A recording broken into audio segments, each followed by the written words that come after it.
हमने देख लिया महाजराई चल रही है, कशीदगी हर कुछ दिनों बाद बढ़ जाती है, कुछ कम भी हो जाती है। तो अब हम क्या समझें, क्या कोई सिफारती रास्ता बाकी है या मिलिट्री सोल्यूशन की तरफ दोनों जाएंगे? बहुत शुक्रिया मुझे इनवाइट करने के लिए। देखिए, ये एक फ्रेजाइल पॉज़ है जो मेमोरेंडम ऑफ अंडरस्टैंडिंग साइन हुआ था। उसके बाद एक हमने फिर देखा कि एक तरफ फ़ॉरेन से काइनेटिक वॉरफेयर की तरफ ये गए, और तो ये हमें एक न्यू नॉर्मल नज़र आ रहा है जिसमें कुछ अरसे ये पॉज़ लेते हैं और वो शायद पॉज़ अपने आप को री-इक्विप करने के लिए लेते हैं। I am talking about both of the parties. और उसके बाद दोबारा ये जंग में एंटर हो जाते हैं। और यहाँ पे जो चीज़ अंडरस्टैंड करनी है वो ये है कि दोनों दोनों एक-दूसरे को ना कहीं पर भी कोई क्रेडिट नहीं लेने देना चाहते, जिसके अंदर कोई एक पार्टी ये कहे कि मैं इसमें विनर हूँ या मैंने इसमें कुछ अचीव कर लिया है, और दोनों एक दूसरे पे मुसलसल अटैक करें और दोनों ही खिलाफ वर्जी करें इस्लामाबाद मेमोरेंडम ऑफ अंडरस्टैंडिंग की। क्योंकि वो जब मेमोरेंडम ऑफ अंडरस्टैंडिंग साइन भी हुआ था तो उस पे क्लॉजेस में बात ही ये की गई थी कि डिस्कशन पे आएंगे आप, टेबल पे आएंगे आप, और वो दोनों ही नहीं उसको फॉलो कर रही हैं। अब इसमें जो हमें नजर आ रहा है ना, जहाँ बात भी करें कि क्या ये अब हम डिप्लोमेसी की तरफ जाएंगे, बिल्कुल ऐसा होगा जब ये दोनों थक जाएंगे तो फिर ये दोबारा टेबल पर आकर बैठने की बात करना शुरू कर देंगे। और उसकी रीज़न ये है कि कभी भी जंगें जो है ना हिस्ट्री में, वो कभी भी मैदान जंग में नहीं जीती या हारी जाती, वो टेबल पर डिस्कशंस होती हैं, वहाँ पे आके फैसले होते हैं।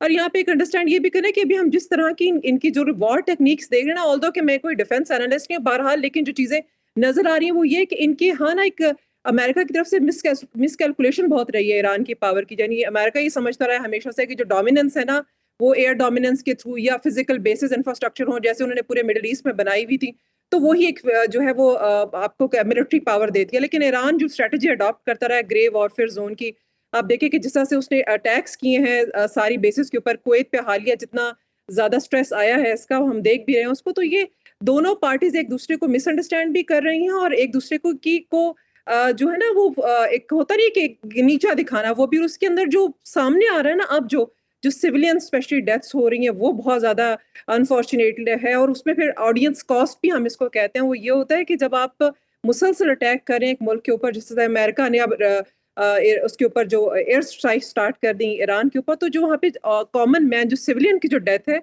उसको ऑडियंस कॉस्ट कहते हैं। बिकॉज उसके बाद जो मुल्क है वो फिर उसके ऊपर एक बर्डन ये भी आ जाता है पॉलिटिकल लीडरशिप के ऊपर कि अब जो है वो आपने रिएक्शन इसका देना है। और वो भी है, फिर आप उसके देखिए अच्छा कि गुलाइशो इस साहिबा, सारी आपने वॉर का आपने बड़ी जो अहम बात फेस की कर है। रहा है एक ट्रेड जो पॉइंट्स। जी, आपने जी बड़ी जी। अहम बात की है। आप कह रही हैं कि एक रिस्पांस देना है और समटाइम्स वो हमने देखा है कि डिस्प्रोपोर्शनेट किस्म का रिस्पांस हमें देखने को मिल रहा है। अब ईरान की जानिब से अमरीकी तनसीबात पर दोबारा से हमला किया गया है, बड़े बड़े दावे किए जा रहे हैं। अब आप क्या समझती हैं कि अमेरिका का मुमकिन रद्दअमल क्या हो सकता है? चूँकि पहले हमने देखा कि ईरान ने जब कुछ शिप्स को टारगेट किया था तो अमेरिका की तरफ से बहुत बड़े पैमाने पर अटैक्स किए गए थे। फिर बीच में हमने 2 दिनों का एक पॉज भी हमने देखा। तो अभी आपको क्या नजर आ रहा है? बाकी ममालिक कोशिश कर रहे हैं, राब्ते हो रहे हैं, लेकिन सिफारतकारी का रास्ता नहीं निकल पा रहा।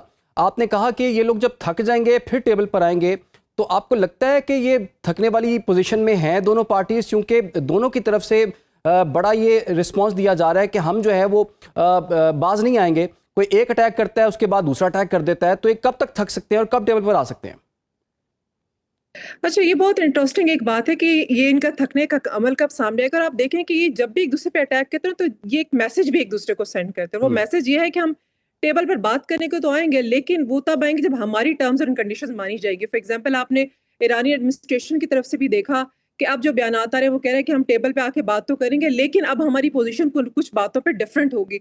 हालांकि आप देखें कि मेमोरेंडम ऑफ अंडरस्टैंडिंग में भी उससे पहले भी जो इनकी डिस्कशन होती रही, तो उसमें जो पॉइंट्स पे आ तो रहे हैं ये, फॉर एग्जांपल न्यूक्लियर टॉक के ऊपर भी ईरान आना चाहता है, वो स्ट्रेट ऑफ हॉर्मुज ओपन करने की बात भी करता है, लेकिन वो जो उनका the way they wants to talk ना वो डिफरेंट है। फॉर एग्जांपल, अमेरिका कहता है कि पहले आप जो है वो न्यूक्लियर टॉक के ऊपर पहले आए, उसके बाद हम स्ट्रेट ऑफ हॉर्मुज ओपन करने की बात करेंगे, फिर आपकी जो कंसेशंस आप करें या आप जो फंड्स को ओपन करने की बात करें वो हम करेंगे, लेकिन न्यूक्लियर टॉक पहले होगी। लेकिन ईरान उसको सबसे नीचे रखना चाह रहा है उस डिस्कशन के अंदर। तो अब ये कहाँ पे रास्ता खुलेगा? हमने देखा है कि मुसलसल पाकिस्तान भी, कतर भी इसमें इन्वॉल्व है, ओमान इसमें इन्वॉल्व है, तो मुसलसल चाह रहे हैं कि कुछ बैक चैनल डिप्लोमेसी चलती रहे, अलाइव रहे, ताकि टोटल डिस्ट्रक्शन ना हो।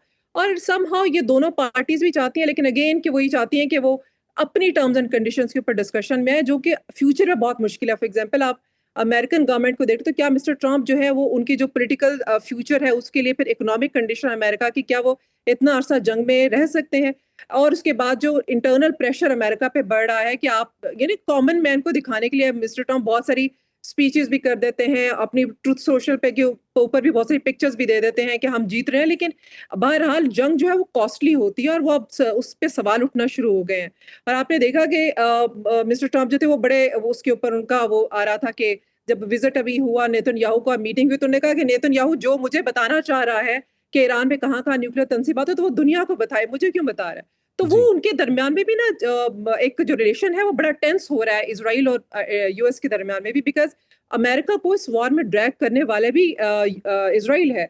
तो वो अमेरिका को समझ आ रही है कि हम ड्रैग हुए हैं इस वॉर में। लेकिन बाहर कैसे आए, फेस सेविंग कैसे हो? तो देखिए जब जंग में आप जाते हैं ना तो जंग में जाने के साथ ही जो स्ट्रैटेजी है ना जंग से बाहर आने की वो भी बना ली जाती है। हुँ। तो यहाँ पे अमेरिका के लिए प्रॉब्लम ये है कि जंग से बाहर आने की जो स्ट्रैटेजी है ना वो नहीं उसको पता कि वो अच्छा, फेस ये सेविंग बड़ा कैसे अहम हो, नुकता हम आपने एज़ अ उठाया विनर कि या कम से कम अपना एग्जिट प्लान अमेरिका का जो था ना वो नज़र नहीं आ रहा था। लेकिन आपको नहीं लगता कि एक एमओयू जो था वो एक अच्छी ऑप्शन थी, एक अच्छी अपॉर्चुनिटी थी अमेरिका के लिए कि एग्जिट कर ले? फिर उसके बाद हमने देखा कि सिफारतकारी के लिए भी बड़ी एफर्ट्स हो गई, आबनाए हुर्मुज़ भी खुला था।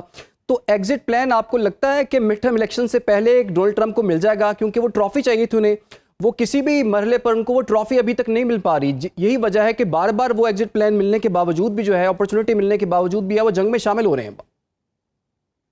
वो इसलिए भी रीज़न उसकी ये है ना कि अब ईरान की साइड से भी तो चाहिए ना कि उन चीज़ों को रिस्पेक्ट एंड ऑनर दिया जाए। जैसे मुझे ऐसा लगता है कि ईरान की साइड पे भी आपको 2 ऐसी पार्टीज़ नज़र आ रही हैं, जो कहते हैं ना कि आपको एक इंटरनली कोहेज़न नज़र नहीं आ रही है आपको। आपको एक ग्रुप ऐसा नज़र आ रहा है जो चाहते हैं कि ये हम उसमें एक बदले का एलिमेंट या हम इसमें जाकर इसको कंटिन्यू रखें। लेकिन बहरहाल एक ग्रुप ऐसा है जो चाहते हैं, ऑप्टिमिस्टिक हैं कि ये हम टेबल पर आएँ, डिस्कशन करें। बहुत अरसे से ईरान जो है वो सैंक्शंस के अंडर है और पब्लिक उसकी जो है वो कितना अरसा आपने देखा प्रोटेस्ट करती रही गवर्नमेंट के अगेंस्ट, बिकॉज़ इन्फ्लेशन था और इकोनॉमिक कंस्ट्रेंट्स से। तो वहाँ से दोनों साइड से बहरहाल जो ऑप्टिमिस्टिक्स हैं ना उनको सामने आना चाहिए और डिस्कशन करनी चाहिए। और जहाँ तक मिस्टर ट्रम्प की बात है, तो एमओयू तो वो साइन करने के बाद वो बल्कि वो इलेक्शन जब विन किया उन्होंने तो उनकी जो इलेक्शन की जो कैंपेन थी वो इसी बेस के ऊपर जो पिच थी वो ये थी कि मैं सारी अमेरिकन फोर्सेस को जहाँ-जहाँ वॉर्स में वो इन्वॉल्व हैं मैं उनको बाहर लेकर आऊँगा। बल्कि उन्होंने बाइडेन एडमिनिस्ट्रेशन को क्रिटिसाइज़ किया कि आप जो है मिडल ईस्ट की वॉर में क्यों इन्वॉल्व होते हैं। तो ये जो अमेरिका की फॉरएवर वॉर का जो इंटरेस्ट है मैं इसको ख़त्म करूँगा और मैं इकोनॉमिक स्टेबिलिटी और जॉब्स और उसके ऊपर बात करते हैं ना, मेक अमेरिका ग्रेट अगेन। अब जब यू आर राइट कि जब वो अभी मिड टर्म इलेक्शन में जाएँगे तो वो उनसे उनके जो वोटर्स हैं वो पूछेंगे कि आपने तो कहा था कि आप जंगों में से बाहर निकलेंगे और आपने एक नई जंग स्टार्ट कर दी। लेकिन ये वन साइडेड डिसीजन नहीं है ना, वो फिर दूसरी पार्टी का भी मानना ज़रूरी है। तो वो जो दोनों इस वक़्त पार्टीज़ जंग में इन्वॉल्व आपको नज़र आ रही हैं और आपको मीडिएटर जो है वो उनको समझाते हुए नज़र आ रहे हैं, तो दोनों पार्टीज़ आएँगी ज़रूर टेबल के ऊपर, लेकिन अपनी टर्म्स एंड कंडीशंस पे। और इस पे ईरान जो है मुझे लगता है वहाँ पे भी सैनिटी को प्रिवेल करना बहुत ज़रूरी है, स्पेशली जब बहुत सारे लोगों स्टेट्स की सिम्पैथी भी उनके साथ थी, उनके साथ वो कोऑर्डिनेशन भी कर रहे थे। तो इस सूरत में मेरा ख़्याल है कि स्टबर्ननेस के एलिमेंट को ख़त्म करना चाहिए, टेबल पे डिस्कशन बहुत ज़रूरी है।